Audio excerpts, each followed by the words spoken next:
Merhaba, Bitki Günlüğü'me hoş geldiniz sevgili bitki dostları.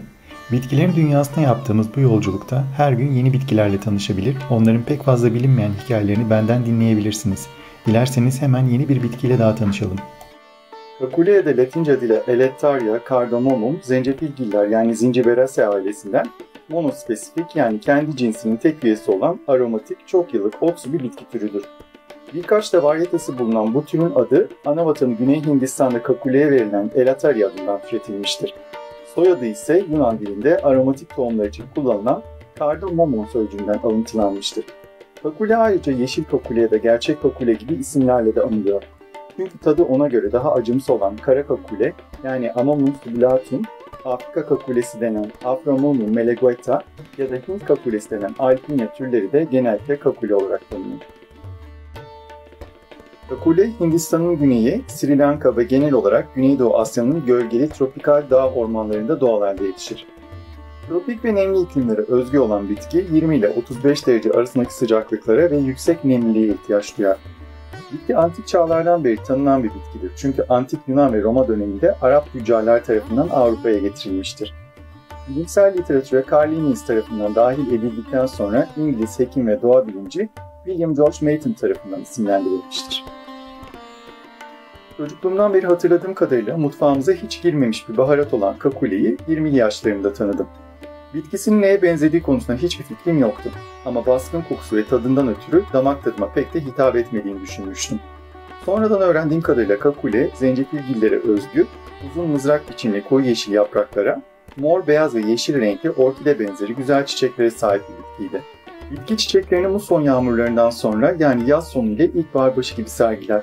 Yaklaşık 2 ile 3 ayda meyvelerini olgunlaştırır. 2 ile 4 metre arasında bir uzunluğa ulaşan kakulenin meyveleri diyebileceğimiz kapsül şeklindeki 3 bölmeli tohum keselerinde olgunlaşan siyah tohumları baharat olarak kullanılır. Çiçekleri hafif ve hoş kokulu olan kakulenin esas aromatik olan kısmı da tohumlarıdır. Aromatik uçucu yağlar içerdiğinden hem tıbbi olarak hem de mutfakta kullanımı açısından çok değerlidir. Kakule ortalama 10 ile 15 yıl gibi bir ömre sahiptir. Gövde altında oluşan rizomlarıyla veya tohumlarıyla çoğaltılabilir. Çiçeklerine ilgi gösteren arı ve sinek türleri haricinde rüzgarlarla tozlaştırılan kakulenin aromatik tohumlarına kuşlar da pek fazla ilgi göstermez. Fakat bu tohumlar sütlü tatlılara, masala çayına, bazı Arap kahvelerine ve hatta et yemeklerine de konur. Kakulenin tadını bilmiyorsanız tarif etmek zor ama odunsu ve baharatlı, nane ve limonumsu yoğun bir tadı var. İçerdiği antioksidanlar, lif, C vitamini ve manganiz ile sağlıklı bir baharat türüdür. Eğer aromatik çayları seviyorsanız belki masala çayını da evde hazırlayıp denemek istersiniz diye düşünerek hemen bir tarifini vereyim. Masala çayı adı verilen bu Hint çayını hazırlamak için 2 çay kaşığı siyah çay, 2 veya 3 ezilmiş kakule tohumu, damak tadınıza göre ekleyebileceğiniz şeker, tarçın, karanfil ve zencefil tozu, 1 bardak süt ve 1 bardak da suya ihtiyacınız var. Yapımı da oldukça zahmetsiz.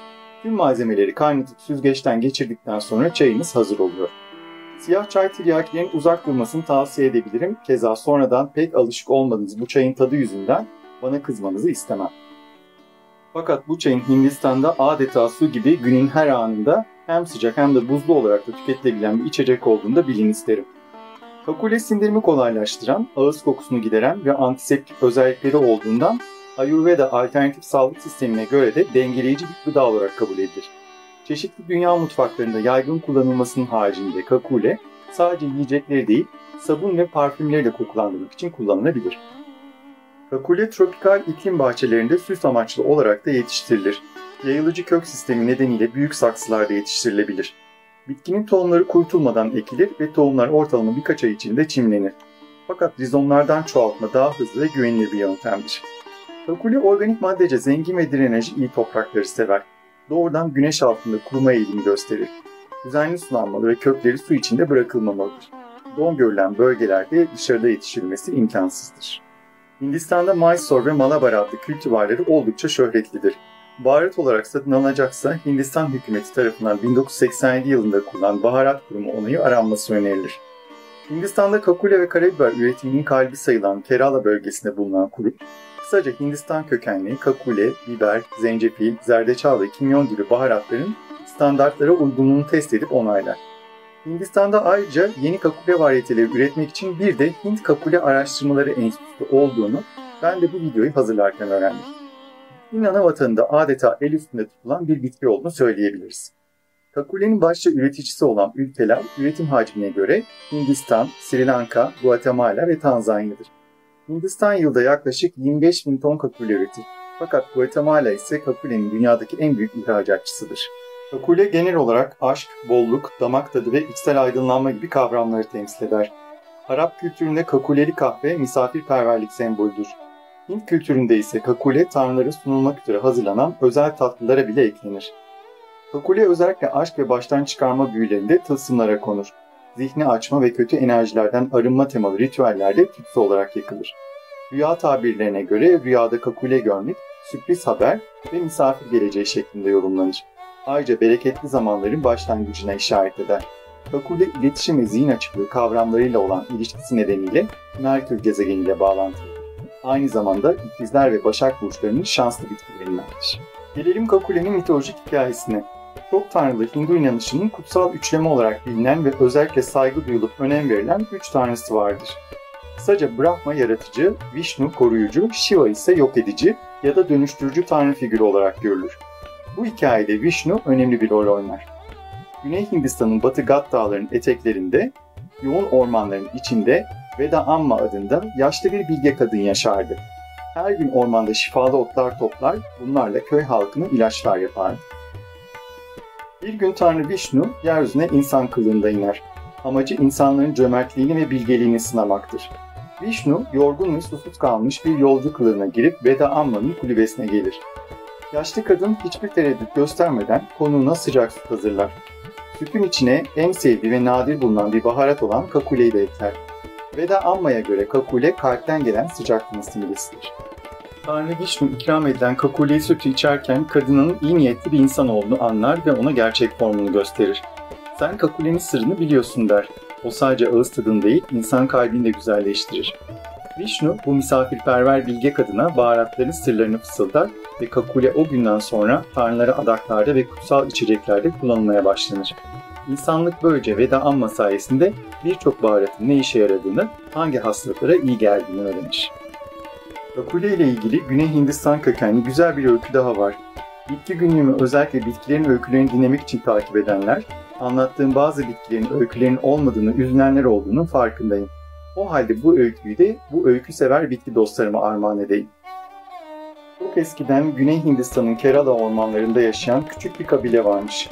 Bu kabilede Kavi adında yalnızlığı seven ama doğayla güçlü bağlar kuran bir de kız yaşarmış. Günlerini kuşlarla konuşarak, ağaçlara dokunarak geçirirmiş. Bir gün çok büyük bir fırtına çıkmış. Kızın evi barkı yıkılmış ve kabilesi dört bir yana dağılmış. Kavi ormanda yapayalnız kalmış. Kavi aç ve korkmuş halde yürürken ıslak yapraklar arasında hoş kokulu yeşil tohum keseleri bulmuş. Bir sincap bu kakule tohumlarını kemirirken kızla göz göze gelmiş. Kız ona yalnızlığını unuturan bu sincapla kısa sürede dostluk olmuş. Sincap kıza hem su ve yiyecek bulması hem de barınması için rehberlik etmiş. Tabii bir gün sincap dostunun topladığı tohumları içmek için kaynattığı suya atmış ve ortaya mis gibi kokan bir çay çıkmış. Kız bu çayı içtiğinde zihni berraklaşmış, kalbi yeniden huzur bulmuş. Artık korku ve endişe duymuyormuş.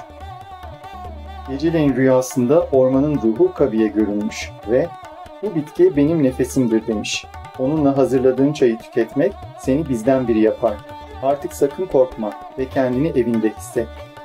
Uzunca bir süre ormanlarda yaşayan Kavi bir gün kabilesine yeniden kavuşmuş ve insanlarına hayatını kurtaran kakule çayının nasıl yapıldığını öğretmiş. İnsanlar Kavi'nin ormanda hayatta kalmasını sağlayan bu bitkiyi böylece kutsal kabul edip tanrılara adak olarak sunmaya başlamışlar.